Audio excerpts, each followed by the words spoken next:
Join our community by subscribing. Every click helps us share more stories like this one. The introduction. In the quiet town of Cedar Hill, North Carolina, a community thrived beneath the veneer of normalcy. Nestled between rolling hills and dense forests, the streets radiated an aura of tranquility, where everyone knew their neighbors, and secrets seemed as distant as the stars. Yet, beneath this placid exterior, darkness was brewing, an unshakable dread woven into the fabric of its history. One crisp October morning, the unsettling unease rippled through the air, when the tranquility was shattered by the discovery of a lifeless body in Strawbridge Park. The victim was different from the townsfolk. A 27-year-old woman named Megan Bennett, a recent transplant from Charleston, who appeared poised to fill her new life with promise. Her vibrant laughter echoed off the town's brick walls. But now it was smothered by a chilling silence, permanently interrupted. As authorities flocked to the scene, the chilling reality became evident. Megan had been brutally murdered, her body abandoned like discarded dreams among the autumn leaves. The shadows cast by the towering oak seemed to mock the horrified onlookers, an audience bearing witness to the collapse of suburban normalcy. Detective Sarah Flynn arrived shortly after, her heart heavy with the weight of innumerable lost lives. She was no stranger to death, yet each case was a personal storm that rattled her resolve, leaving her questioning humanity's relentless depth. As she glanced down at the lifeless form, she knew she had entered a fight, not just for justice, but for the very soul of Cedar Hill. A journey into shadows awaited, and she would need to unravel the tapestry of Megan's life, threading through the lives of those who knew her and the secrets that lay hidden within them. The victim. Megan Bennett had always possessed an infectious spirit, a beacon of light that captivated those around her. Born and raised in Charleston, South Carolina, she was the daughter of an esteemed architect and a devoted schoolteacher. As a child, she had a penchant for adventure, a relentless curiosity that guided her toward art and design. Graduating from the College of Charleston with honors, she painted her dreams onto canvas and breathed life into every stroke, hoping to inspire others. But Cedar Hill had been a fresh start, a brief escape from haunting memories of a painful breakup that had unraveled her past. With every step she took along the cobblestone streets, she sought solace and love. Stepping out of the shadows of her previous life, Megan embraced this new chapter with optimism, her laughter often echoing down the narrow streets as she ventured into galleries and coffee shops, forging connections in her new town. The discovery of her body had rattled more than just the foundations of Cedar Hill. It had cast doubt upon the innocence of the life she had been building.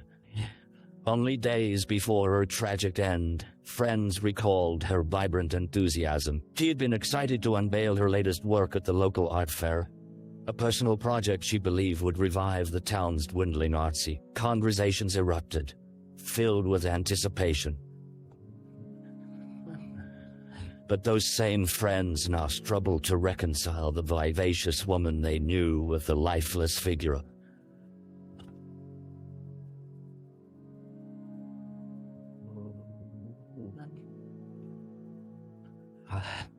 Hunger went on.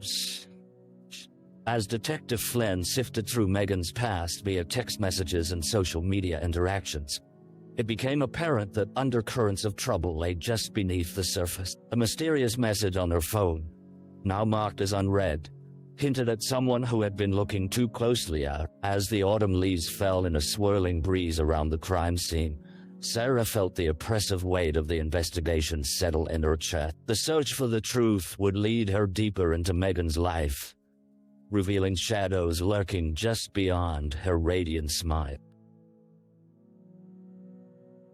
The crime scene. The air was thick with tension as Detective Sarah Flynn stepped into Strawbridge Park, an expanse of greenery that belied the horror of what had occurred. The park had always been a sanctuary for families, offering shaded trails and vibrant playgrounds. But today, it transformed into a haunting tableau, the contrast between its picturesque setting and the reality of a violent act stark and unset. Sarah navigated the scene, her seasoned instincts awakening, carefully observing the area around Megan's body. The young woman lay sprawled amidst a cluster of fallen leaves, her once vibrant dress wilted and stained, muted by the life that had fled her. The edges of the park were bordered by thick vegetation, casting smudges of shadow that loomed like haunted whispers. Nearby, a discarded coffee cup lay half-buried beneath a layer of mulch, bearing the remnants of someone's fleeting visit, now ominously out of place. Forensics technicians moved methodically. Their presence was a reminder of the seriousness of their task. They snapped photographs, collected evidence, and measured the distance from the nearest walking path, ensuring every detail was documented. Sarah crouched beside Megan's body, noting the way her hands were positioned, fingers curled slightly, as if caught in a moment of desperation. To the untrained eye, it appeared random, but to Sarah, it spoke of a struggle, a desperate fight against a predator. A pair of offshore winds sent a chill through her, rustling the leaves in an attempt to mask the horrors beyond them. She could hear snippets of conversation from the officers, establishing a perimeter, as locals began to gather. Their faces drawn with disbelief, names were exchanged as volunteers were ushered away. But the fabric of a town was fraying. Secrets were about to surface. As she stood to survey the park again, her gaze caught a flicker of movement in the underbrush. Something shiny glinting beneath the shadows, a silver locket. Heart racing, she flagged a nearby officer to retrieve it, instinctively knowing it could hold the key to unraveling Megan's final hours. As the locket clinked into evidence, Sarah felt the insatiable pull of the case deepen, a dark path stretching out before her that she had no choice but to follow. The curtain had only just risen on this tragic play, and she was determined to uncover what darkness lurked within Cedar Hill. The early investigation. The days after Megan's murder unfolded like a storm, turbulent and consuming. As the sun rose higher in the autumn sky, Detective Sarah Flynn immersed herself in the initial stages of the investigation. The locket, now a pivotal piece of evidence, was sent to the lab for analysis, but its origin remained a mystery. With urgency in her heart, Sarah prioritized interviews with those who knew Megan, hoping to uncover the threads that might lead to the tangled truth. Her first stop was at the local cafe, Brightside Brews, where an assortment of familiar faces gathered beneath the warm glow of buzzing sconces and freshly painted walls. The air was thick with the aroma of roasting coffee, yet an uneasy silence took hold as she approached the barista, Hannah, who had become a close friend to the victim. He was different. Hannah's voice trembled, her hands shaking slightly as she wiped a smudge off the counter. I mean, we always joked back and forth, but one night he got intense. He wanted to know everything about her, how she felt, what she dreamed. It was too much. The way she paused, agonizing over her words, piqued Sarah's interest. Who was? Did Megan tell you his name? Jason Rourke, Hannah replied softly, her eyes shifting nervously towards the window as if expecting him to appear. He'd come in occasionally, and suddenly he was around all the time. I thought it was just infatuation. Sarah's mind raced. She noted the name, intent on tracking down Jason Rourke, but she could sense the erratic pulse of fear settling deep in the room. The cafe's other patrons listened intently, tries to pretend the conversation hadn't turned grave, bolting their eyes from Sarah's intense gaze. After thanking Hannah, Sarah moved on to the art gallery, a tranquil sanctuary where Megan had poured her heart into every canvas. There she spoke with the gallery owner, an older woman named Ruth, who was more than willing to share her impression. Megan had a spark, energy that drew others to her.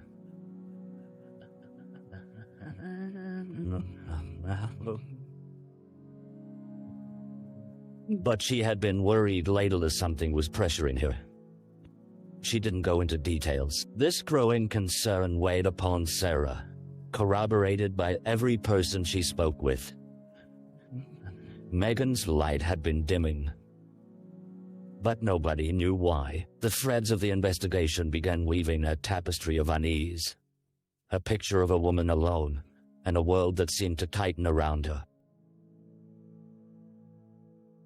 As the first glimmers of dusk descended over Cedar Hill, Sarah's resolve solidified. She would find Jason Rourke, uncover the truth, and ensure Megan's light was not extinguished in vain. The clock was ticking, and the lead was growing colder with each passing hour. The dead ends. 2 long days passed, and despite the urgency in her heart, Sarah felt as though she were running in place, her frustration mounting with each dead end she encountered. The name Jason Rourke hung heavily in her mind, but locating him turned out to be more daunting than she had anticipated. He was absent from the cafe when she returned, sparking a quiet panic within her. Nobody seemed to know where he lived, or why he had fallen off the radar. Her first course of action was to track his social media footprints, a task that felt increasingly futile. Every account appeared dormant. It was as though he had purposely severed all ties with the outside world. The more she searched, the more elusive he became, slipping further into the shadows like a phantom. With each hour that stepped by, the stakes felt insurmountable. The forensics lab had returned the locket, confirming that it belonged to Megan. Tracing its origins yielded nothing significant: no purchase records, no missing persons connected to it, only echoes of silence. Sarah's heart sank as she pondered the implications. Was it a keepsake, or an item of significance that hinted at why she'd concealed it from those who cared? Determined, Sarah arranged to revisit the locals who had known Megan. This time, she brought photographs with images from Megan's gallery opening, infused with vibrancy and camaraderie. As she fanned them out on the table at Brightside Brews, she sought anything familiar. "That's Jason," Hannah pointed, her finger trembling over an image of Megan chatting animatedly with a tall figure on the outskirts of the frame. A trace of a smile captured at the moment. But he didn't seem to be a threat then. We all thought he was harmless. Harmless. Until he wasn't. Sarah murmured, her frustration only deepening as she looked around the room, catching the eyes of various patrons who had either met Megan or known her in passing. He had access to her world, with no more leads leading anywhere. She felt the claustrophobic grip of despair closing in around her. The townsfolk revealed nothing further, only their shared memories and fears. As night fell, Sarah retreated to her office, grappling not just with the facts of the case, but with the haunting image of a woman who dreamed of a brighter future. But every heartbeat reminded her of the fragility of life, of the ticking clock against an invisible enemy. She was determined not to lose Megan's spirit to the depths of obscured in the dim light of her desk lamp. Tenacious hope began to flicker. She would find a way to break through the walls of silence and discover the truth that lay hidden in the shadows of Cedar Hill.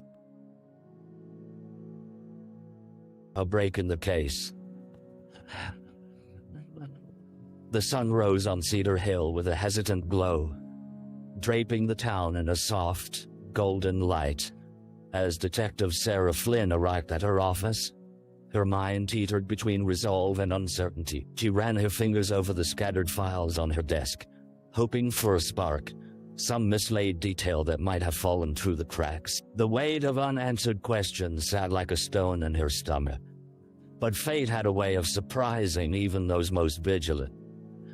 Just before noon, her phone buzzed with urgency. It was Officer Martinez, his voice crackling through the line, filled with a newfound energy that jolted Sarah upright.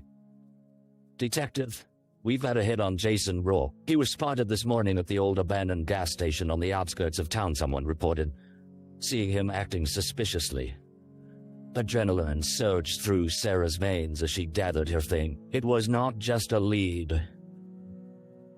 It was a potential confrontation with the man who had hovered like a shadow over Megan's life. She sped through the town, the wind roaring past her open windows as the anticipation churned within her. The abandoned station loomed ahead, weathered and desolate, forgotten by a community that had once thrived on its services. As she parked her car and stepped onto the cracked pavement, an unsettling silence enveloped her, amplifying her heartbeat. She could sense him lurking nearby, hidden among the debris of a past life. Approaching cautiously, Sarah spotted him, a scruffy figure in a worn jacket, nervously pacing back and forth. She called out to him, her voice strong, yet calm. "Jason Rourke. I need you to stay where you are." He froze, his eyes darting between the dilapidated walls as if considering an escape. Sweat glistened on his brow, revealing the strain of being hunted. When their eyes met, Sarah felt a duality of recognition. He was both familiar and foreign, a living riddle wrapped in the aura of menace that clung to his every movement. "Why did you run?" Sarah pressed, her resolve hardening. "I wasn't running." He snapped defensively, hands clenching to Sarah. It appeared as a mixture of aggression and fear. "I just wanted to be left alone." Alone? After what happened to Megan? "Where were you the night of her murder?" She stepped closer, allowing inches of space to loom like miles between them. Jason's face faltered, the bravado collapsing like a house of cards. He looked at her with darting eyes, vulnerability leaking through the cracks. "I didn't hurt her," he exclaimed, a tremor in his voice, now revealing the truth of his fear. "I was." Before he could finish, Officer Martinez dialed in backup, signaling for a more secure approach to the situation. The weight of the investigation finally shifted, and for the first time since Megan's death, Sarah felt the fragile strands of the case beginning to unwrap. Whatever secrets Jason harbored could illuminate her path, and with determination coursing through her, she was ready to confront whatever lay ahead. The shadows in Cedar Hill were about to be illuminated, and Sarah was resolved to see it through. The suspect, Jason Rourke, was apprehended in a flurry of activity. Officer Martinez and his fellow officers moved in, swiftly restraining Jason with handcuffs as Sarah stood at the periphery, her heart racing in tandem with the unfolding chaos. Confined within the backseat of the cruiser, Jason's facade of bravado cracked further as he glanced nervously through the tinted windows, caught between fear and realization inside the interrogation room at the Cedar Hill police station. The atmosphere was heavy, thick with anticipation. The fluorescent lights hummed overhead as Sarah sat across from Jason, whose features bore the weight of anxiety. His hands fidgeted, fingers drumming against the steel table, a nervous rhythm that underlined his growing distress. "Let's talk about Megan," Sarah started, her tone steady yet laced with empathy. "You were becoming close, but then she ended up dead. How do you explain that?" "She was my friend, okay?" Jason stammered, the tremor in his voice betraying his bravado. "I never wanted anything to happen to her. I was trying to help her. Help her."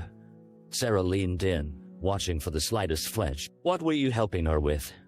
His eyes darted, and she could see him wrestling with a decision to protect whatever secret lay buried inside him. "She was anxious about the art fair.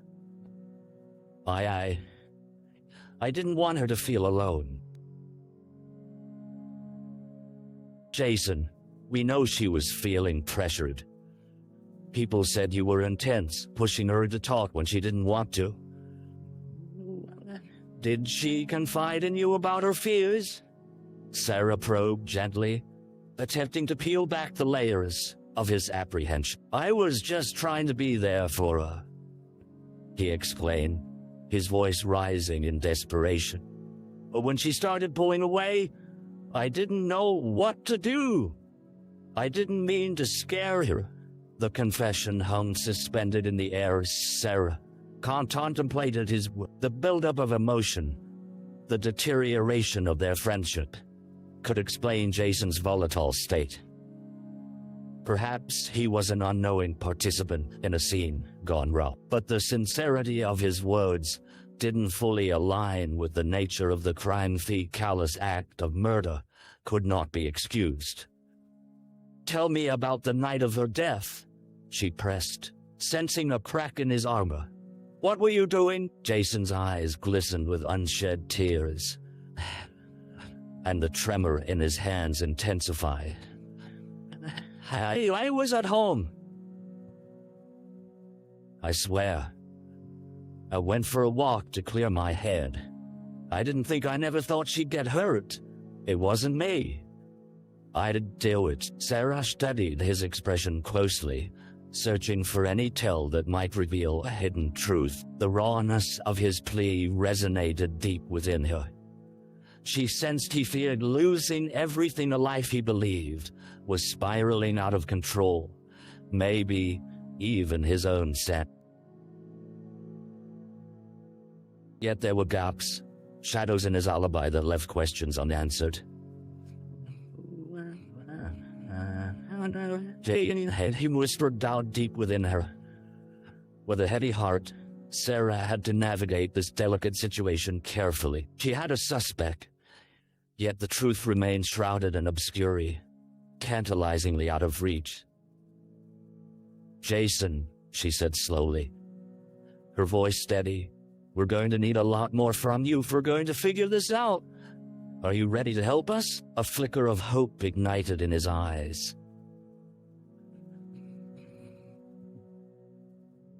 The game had shifted. As he leaned forward, vulnerability etched across his brow.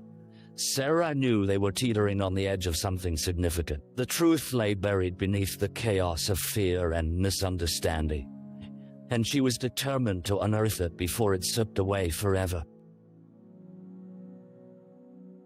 The trial. The courtroom buzzed with quiet anticipation.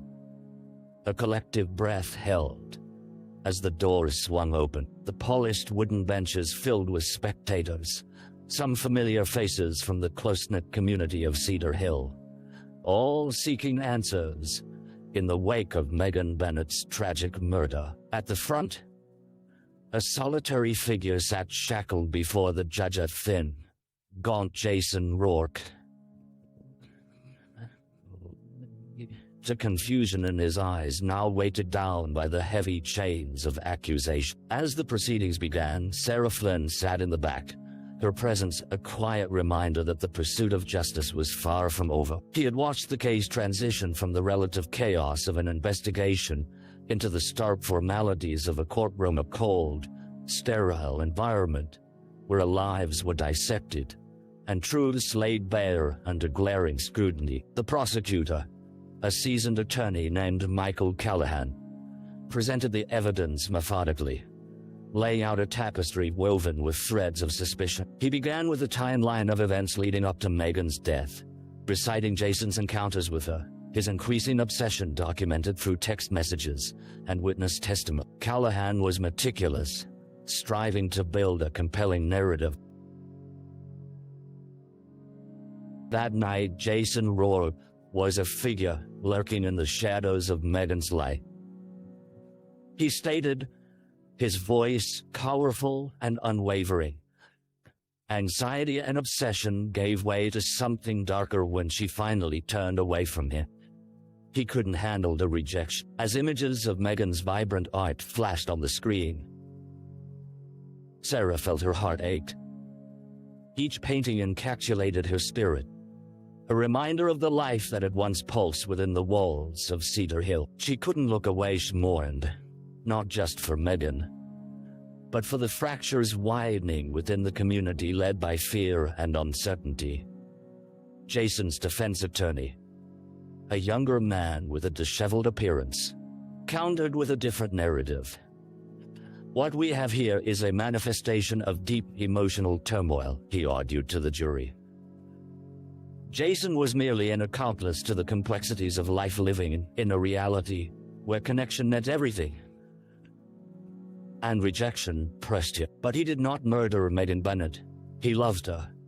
The words struck a chord, and murmurs rippled through the packed room. Moments like these blurred the lines of guilt and innocence, invoking a raw emotional turmoil that enveloped even the most steadfast observers. When Jason took the stand, he appeared trembling, struggling to hold on to the thread of his composure. The prosecutor methodically dismantled his claims of innocence, bearing accusations that pressed against his fragile psyche. Under scrutiny, Jason cracked with each question, an anxious confession slipping from his lips. I didn't want her to be scared. I just wanted her to know I cared, he exclaimed. I never meant to hurt, conveniently evading the questions that hit closer to the truth. He offered interpretations filled with denial, a facade built on the shaky ground of fear and desperation. But Sarah sensed desperation twisting into something more sinister. After days of back and forth, the trial reached its conclusion. As the jury deliberated, the entire courtroom held a breathless silence. Sarah reflected on her journey through knots of doubt and hope that had intertwined throughout the investigation. She thought of Megan's laughter, the longing to see her dreams manifest once more, and the lives forever altered by a single tragic moment. When the jury returned, the verdict hung in the air like a storm cloud. As it rang out in finality, guilty on all charges, Jason's face drained of color, the silence punctuated by the swift intake of collective breaths surrounding him. The burden of justice forged a path forward for a community torn by tragedy. There was relief, yet the echoes of sorrow still lingered. As the gavel struck, sealing Jason's fate, Sarah knew this was only the beginning of a long healing period for Cedar Hill. The warmth of Megan's spirit may have been extinguished, but the truth had emerged from the shadows, offering the community of Cedar Hill a chance to rebuild, remember, and ultimately recover. The aftermath. In the wake of the trial, Cedar Hill stood at a crossroads. The community emerged from the shadows of disbelief and fear into a new light. Scarred yet resolute, the verdict had offered a measure of closure. But the echoes of Megan's laughter, her dreams, and the vibrance she brought to the town haunted the air. The light that had once shone brightly had been dimmed, leaving behind a palpable emptiness where hope had flourished. Sarah Flynn returned to her office, the weight of the case still perched on his shoulders like a heavy cloak. Megan's artwork, once a celebration of joy and innovation, now felt like a chromatic reminder of the life cut short too soon. Yet, amid the sorrow, there was resolve and unyielding commitment to honor Megan's legacy within Cedar Hill. With the trial concluded, Sarah coordinated with local organizations to create a community art exhibit dedicated to Megan. The gallery showcased her work, displaying not just her pieces but also the contributions of artists inspired by her passion. Flyers scattered across town captured the essence of togetherness, inviting everyone to remember Megan through art, healing, and shared stories. The day of the exhibit arrived, and as the sun dipped low in the sky, casting a golden hue over the gallery, the mood was electric with anticipation. Local families, friends, and even strangers came together to celebrate Megan's life. They exchanged memories, laughter intertwined with tears, weaving a tapestry of remembrance. Each brushstroke, each canvas served as a tribute, not only to Megan, but also to the community's resilience. Sarah stood by a particular piece, an abstract painting that pulsated with emotion, vibrant reds and blues clashing harmoniously. She had always believed it embodied Megan's spirit, a testament to the beauty of struggle and joy intertwined. As people wandered through the exhibit, sharing memories and laughter on that bittersweet evening, Sarah felt a warmth in her heart, a flicker of hope rekindling with each passing moment. Yet, beneath the surface, the shadows of grief lingered. Jason's presence remained a specter, a haunting reminder of loss that would never dissolve entirely.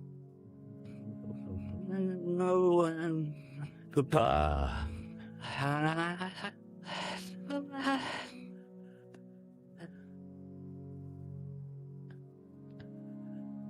The trial penalized him for a crime that they all could not escape: the failure of connection. As news of his sentencing spread through Cedar Hill, whispers of fear still floated among the townsfolk, tainting the space with uncertainty. When the night came to a close, as friends and neighbors departed, Sarah took a moment to reflect. She stood outside the gallery, staring into the starry sky, a renewed resolve igniting within her own, dedicated to making Cedar Hill not just a place of remembrance, but a sanctuary of growth. She knew this wouldn't be the end. The journey to heal would unfold day by day, filled with small victories and setbacks alike. Drawing strength from the bonds woven in shared experiences, Sarah remained adamant that she would continue to advocate for those without voices, for every story left untold. As she looked towards the horizon, the town twinkling softly under the stars, she vowed to carry Megan's light with her, ensuring it would flicker eternally, guiding those lost in darkness toward the paths of connection and healing. Cedar Hill, with all its scars, would persevere a community bound by hope, love, and resilience. A new chapter awaited, and with it, the promise of brighter days ahead. Reflection. In the days that followed the community art exhibit, Sarah found herself lost in contemplation. A whirlwind of emotions churning within her, the town of Cedar Hill pulsed with an undercurrent of resilience, yet she couldn't shake the lingering sadness that followed her like a shadow. She passed familiar streets, recalling moments with Megan, laughter at coffee shops, late-night discussions about art, and the vibrant colors that once painted the world around her. The stark contrast of loss was palpable, slicing through the beauty of those memories. As she drove through the hills that cradled Cedar Hill, Sarah felt a wave of introspection wash over her. The case had left indelible marks not just on the town, but on her own heart. She had wanted justice for Megan, yet amid all the evidence, the finality of a verdict felt hollow in the absence of the life it represented. Reflecting on the investigation, she recognized the fragility of human connections. People are often lost in the rush of daily life, wrestling with personal demons unseen by others. The tragedy had served as a catalyst for change, igniting a movement that called for openness and honesty among neighbors, urging them to reach out, to foster connections in a world that could so easily turn dark.